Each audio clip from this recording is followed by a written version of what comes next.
So the Q&A, it just keeps coming in here more and more. So let me throw a couple of these questions at you guys, and then maybe we can save 10 minutes or so for our main event topic. So we'll just kind of whip through these. I don't think that they're going to take too long to touch on. But here's the first one. I just opened the second one, which I suppose could have become the first one, but here we go.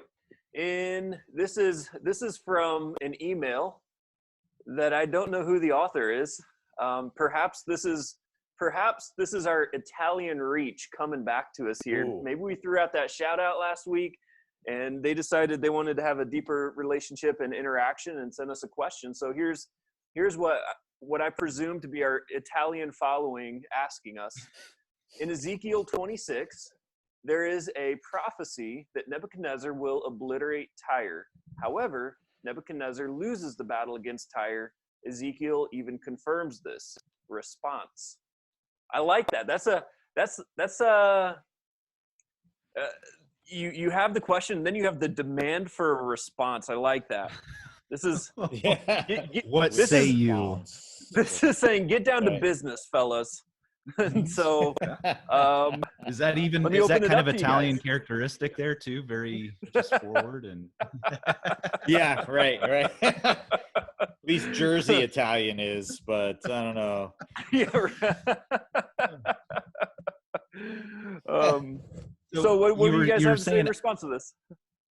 Well, I've always called it tier, and I'm sorry, when you were saying tire, I was thinking there was actually and some of the students are aware of this. There was actually a movie made called Rubber. And do you guys know what I'm talking about?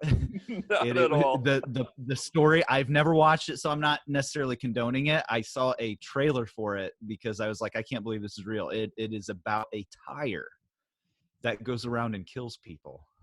A tire that goes around and so yeah, anyway, so when you were saying tire and destruction, my mind went there, so sorry. Imagine being in the production crew of that movie. Like, guys, I got an idea. Let me spitball something at you here. Tell me if you think it's going to work. Tire that goes around killing people, and you're sitting there saying, yes, I think we can sell that. I think I heard that at some point it was in somebody's bathtub or something. Yeah. Well, not only, but Luke, not only is he I've got this idea, but who wants to throw money at this? And the fact that they spent money and made it. And then they decided to call it Rubber on top of it. Yeah. Well, okay. So I go ahead.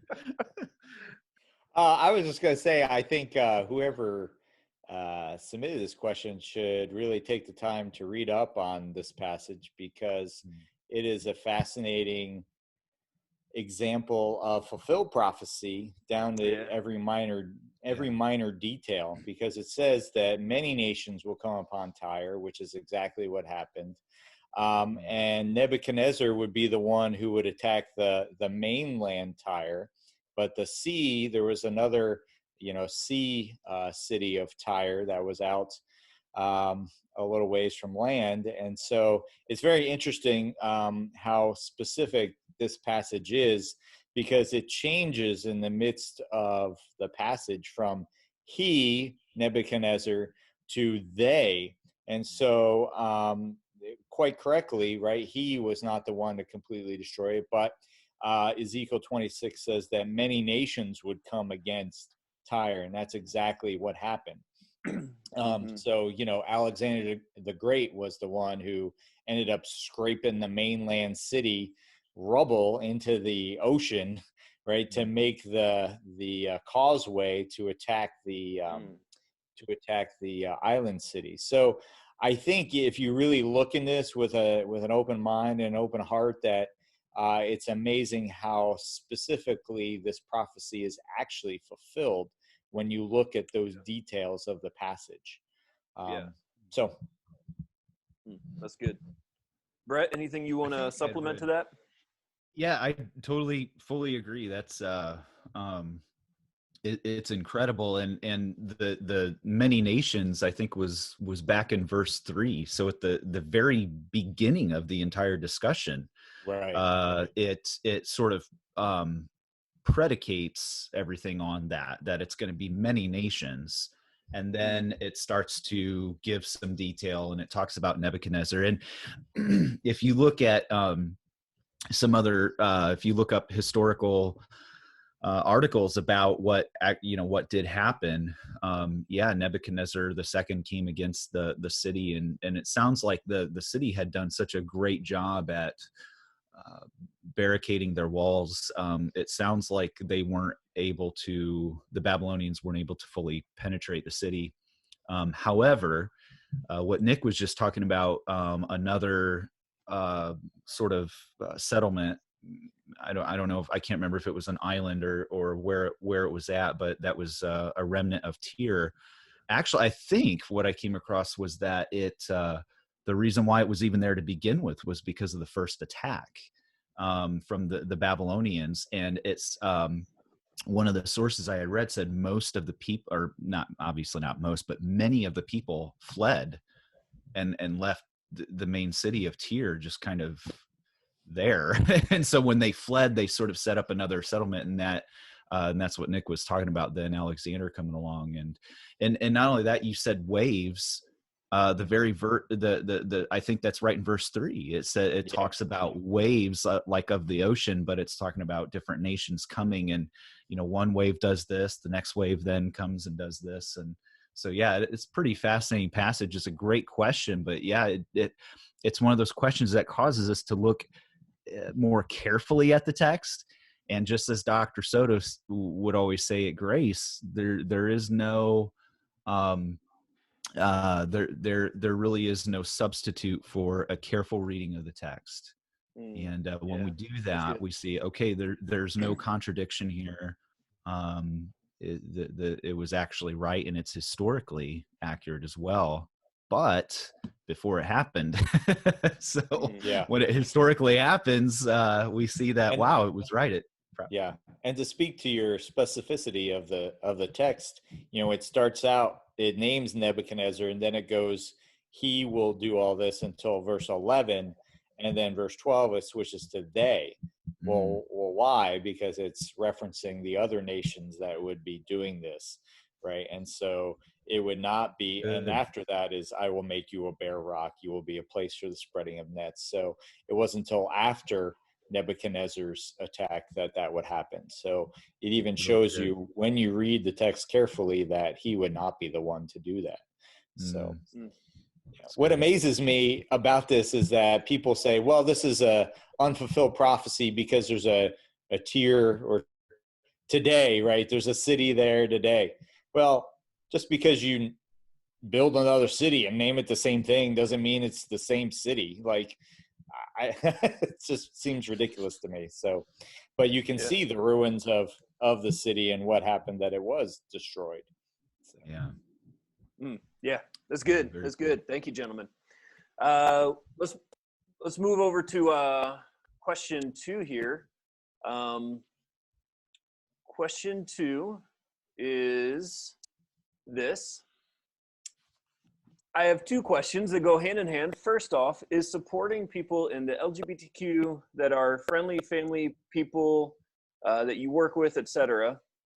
There's some grammatical errors in this, and so track along as best as we can here.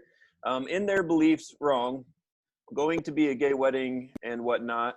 And also, if they do fall under this category, can they still go to heaven but still fall under one of those categories? So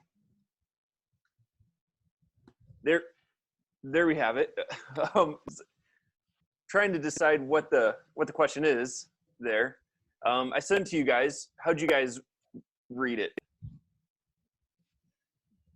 Is it? Yeah, I think one of the elements is it wrong to go to a homosexual wedding of someone? Is that what you're getting? Yeah. I'm looking at it right here, and it says is supporting them. that are friends and family, people you work with, etc., in their beliefs wrong. Okay. So if we just, because I wanted to ask this person, because we kind of need some defining here. What does Yeah. it mean to support them? But it seems like he goes on to unpack it in their beliefs. So going to a gay wedding and whatnot. That would be the one question. And then if they fall under this category, can they still go to heaven? I think maybe the person means if they fall under the category of embracing it and living it out, I guess, because if they're having a wedding, I don't know. That was my Okay, gotcha. interpretation. Right. Yeah. Okay. So we'll operate off that premise. What would your initial responses be to this? Because I feel like it's a fairly common question too, increasingly so in our day. Definitely. Absolutely. Sure. I think, and I'll start off. I guess I think I would maybe tell this individual that, well, first of all, I would have a discussion about supporting them in their beliefs. What does that mean to support somebody in their belief? Does that mean I'm affirming that said belief is true? So I'm trying to look at some other avenues here. Like, so if I support somebody who is a Hindu, if I support them in their belief, that would seem to sound like I would agree with them or be sort of going along with their belief in Hinduism, something that I would argue that I would know to not be true or correct or right. So going back to Jesus's example, he never supported wrong belief ever, and he doesn't with us either, right? So if this means to support them in their belief that homosexuality is God's design and God's best, I would say no. I wouldn't support them in that or affirm them in that. However, I feel like the whole going to the gay wedding and stuff like that might fall under a different category. And here's why I say that. Because usually, and I try to do this in class as much as I can for our understanding, because it seems like we could fall into two ditches here. One extreme ditch when it comes to the LGBT discussion could be we totally embrace it. Love is love. The other extreme would be that's the worst sin and they're going to burn in hell. You know what I mean? It's just, and I feel like in Auburn, Indiana, we tend to maybe fall in that latter ditch there where it's just, oh, so-and-so's gay, therefore they are, the devil incarnate kind of a thing. And so I try to help bring some balance to that. And so the way I do that is I try to plug in a different sin of sexuality. Okay. So where I'm going with all this is, what if one of my family members cheated on his wife, and then they got a divorce, and then he goes and marries the woman that he cheated with? Would I go to that wedding? I Mr. D. So I don't know. Or I think, in the past, there was a family member where something like this happened and I refused to go. But now, I don't know, I might. Or if, I guess if it were a wedding that was a believer getting married to an unbeliever, I wouldn't perform it, but would I go to it? I don't know. I might, I think. So when it comes to the homosexual wedding, I guess what I would do is I would want my friend to know where I stood on it, and why I disagreed with that lifestyle.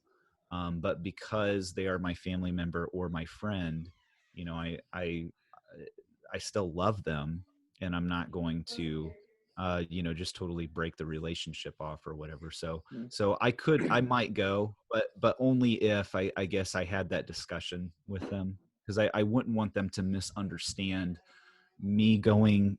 It means I am affirming that what they're doing is good or right, or I don't know. I guess those would be my initial thoughts.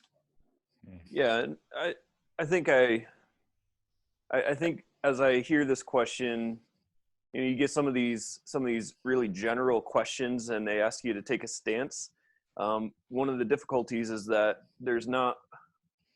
oftentimes there's not a cookie cutter clean answer that you can give. You can say particular truths, but these truths are being lived out in a particular context, with particular relationship, with particular history, with particular hopes.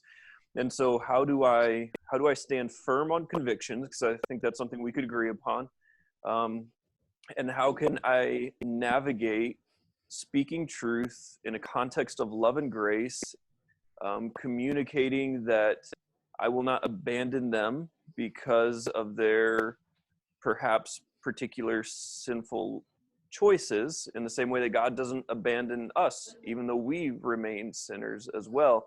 And so I think there's just a lot of nuance and a lot of particularity that I would want to interact with to make the best decision in a given context. That's good. But yeah, Nick, anything you would throw in there? Yeah, I agree with Brett and the distinction that he's made. Whereas, you know, this is not the, you know, the unforgivable sin, and that this falls under the category of, you know, sexual immorality. That homosexuality is just as sinful as, you know, adultery or any other form of sexual, or, you know, or sex before marriage. So in that way, they are equal. I think I would differ in the fact that I don't think I would go to the wedding, because I think the wedding itself is a celebration. Well, why are you there? Because these two people are getting married, but technically they're not.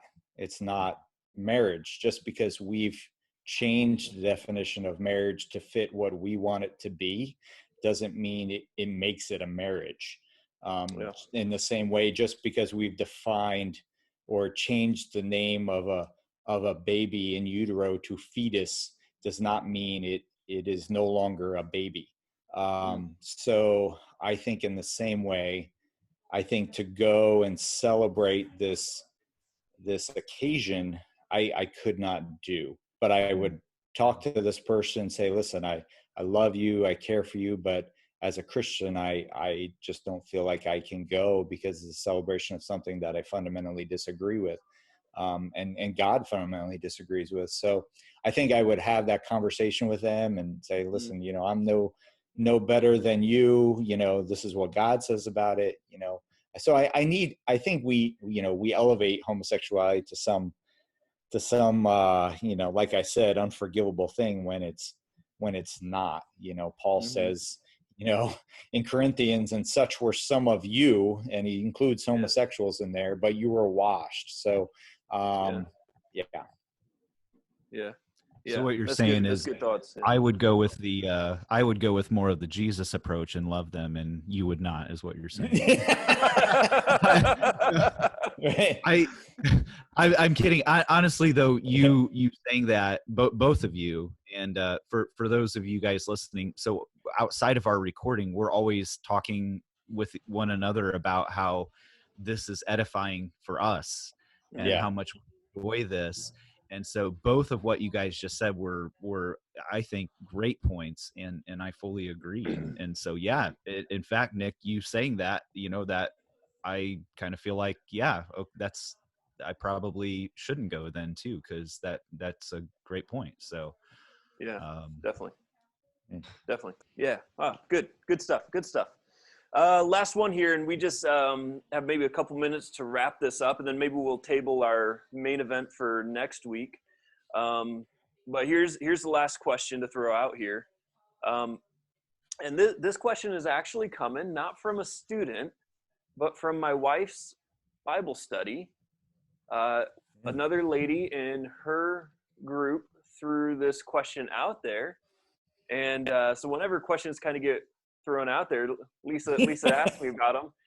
But I said, number one, Brett's got the perfect book to answer this. Number two, yeah. I said this sounds like good content for the podcast. Plus, I'm now going to get some more following for us, procure some more following by tapping into this Bible study here. So yes. This is just being savvy. Podcast savvy is what we're after. But here's the question.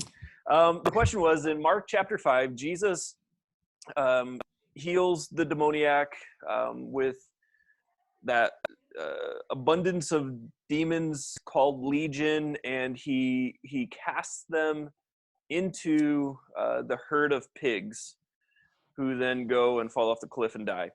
Why did Jesus send legion into the pigs? What are that waste some of bacon? What a waste of bacon! Unless they went down there and butchered all those puppies. That's right. Maybe it's an abundance of bacon. It was marinated with salt water, though. Yes. Like, this is extra salty. Oh boy.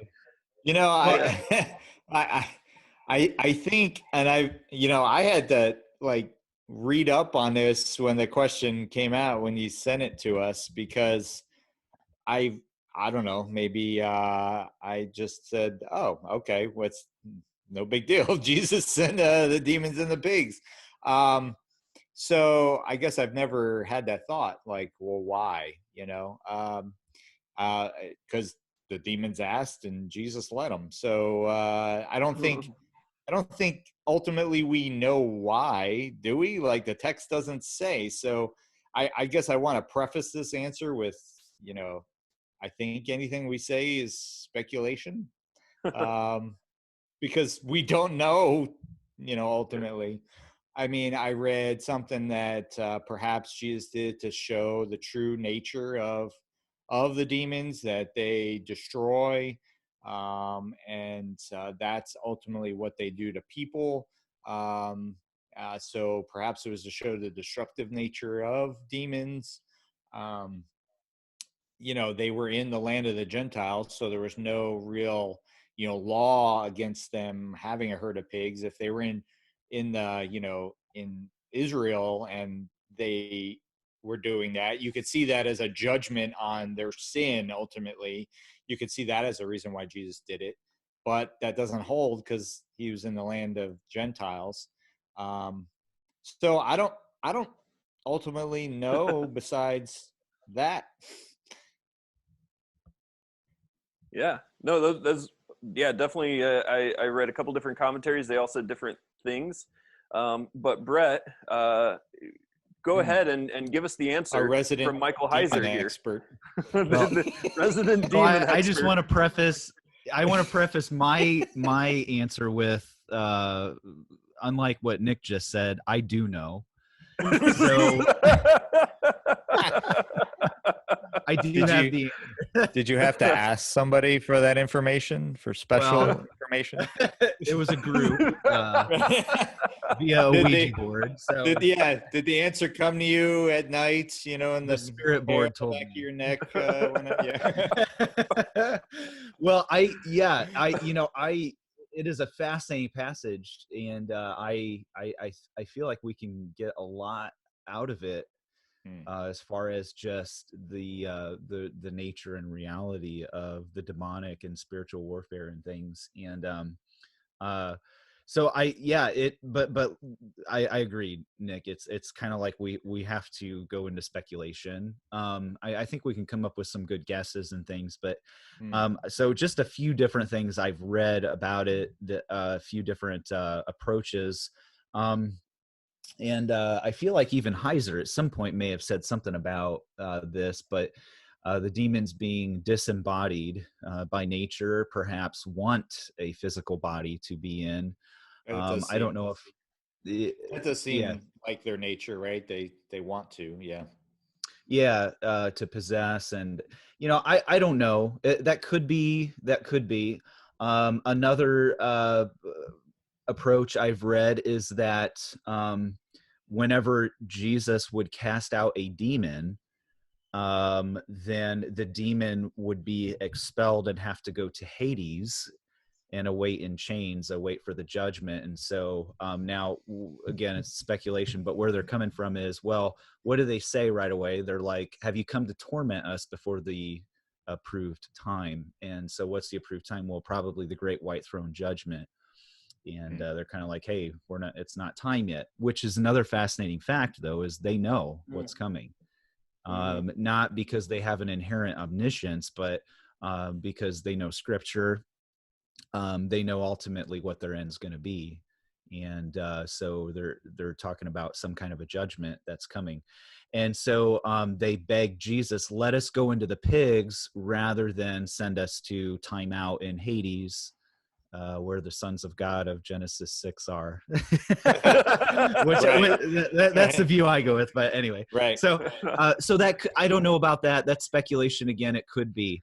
Could it also be like, Jesus tells that story of like when a demon goes out of a person, he tells us, then he comes back and finds it all ordered, finds the person ordered and swept up, right? He tells the story. And then what does the demon do but go out and get more buddies? And then because basically there's been no spiritual difference in the person's life. The demon has just come out. They're still an unbeliever. They're still spiritually dead. But here you already have, right, these legion of demons. So perhaps it was better to send them into the pigs so that they wouldn't then again possess a person. I don't know. That was one thought I had, but that could be. I don't know. Yeah, that's a good point. I think you guys already kind of touched on it.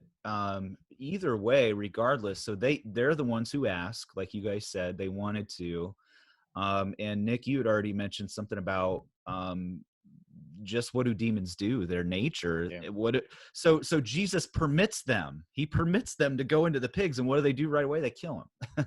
It's like they're just and pun intended, hell bent on death and destruction, right? Yeah. And that's all they do, and that's all they know. Now, that may have been their free will choice to do that, but look at what Jesus, how he uses this.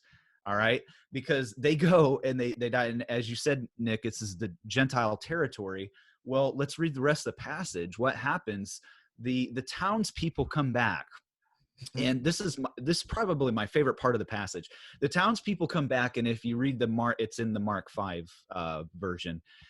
It says that they saw the guy who was demon possessed, fully clothed, sitting. And then it says in his right mind. Okay. And so here is the one that they witnessed firsthand. I mean, they were putting him in chains. He's living amongst the tombs and death, and they're putting him in chains. He's breaking him. He's crazy. He's dangerous. People just stayed away from there. They saw it with their own eyes. And now with their own eyes, they're seeing that this incredible, dark and disturbing and scary power that they saw manifest in this guy now is gone. And look at what their response was. Yes, they were right. afraid. They were afraid because they asked Jesus to leave too, right? Yes. It's like, get out of our country. Like, why wouldn't you say this is the Son of God? Like, yes. I mean, it's like they were afraid before. So think about it. Yeah, demons are scary and stuff, but we think that's scary. We think that's power. Look at the power of God and the fear that it struck. And I mean, here and let on a personal note, I know we got to kind of wrap this up. On a personal note, just in my past and struggling with some severe, depression or anxiety, and those points where it's like those are some of the scariest moments when you feel like you are no longer in control of your thoughts and things like that. I looked at that passage and where it says that he was sitting there fully clothed, and then key phrase, in his right mind. like, Yeah. oh man, here was this guy Yeah. that was in this impossible situation, and Jesus fixed it. Certainly he can fix what's going on with me, Yeah. Yeah. kind of a Amen. thing. So Yeah. Amen. so anyway, a lot of thoughts in there, but That's good. That's good. I think just two very clear things, even though you can't, why the pigs, I don't know. But it definitely seems that there is fear of the coming judgment of Jesus. And we see Jesus restoring that which is broken and corrupt. And so all the specific details we could speculate on, but there are definitely some obvious takeaways that should really be an encouragement and an affirmation to us in our faith. And so with that, we probably got to wrap up so we can get on to the rest of our days. But next week we'll handle our main event that we had for originally scheduled for today, of whether we should stay quarantined or whether we should get back to normal. What should we do as conservatives? I mean, as Christians. I'm just joking. Yes, So we'll save that I need as more our, time to discuss that, so I'm looking forward to that. Yeah. So we'll get that in episode 6 coming next week. But that's all we have for today. Take care.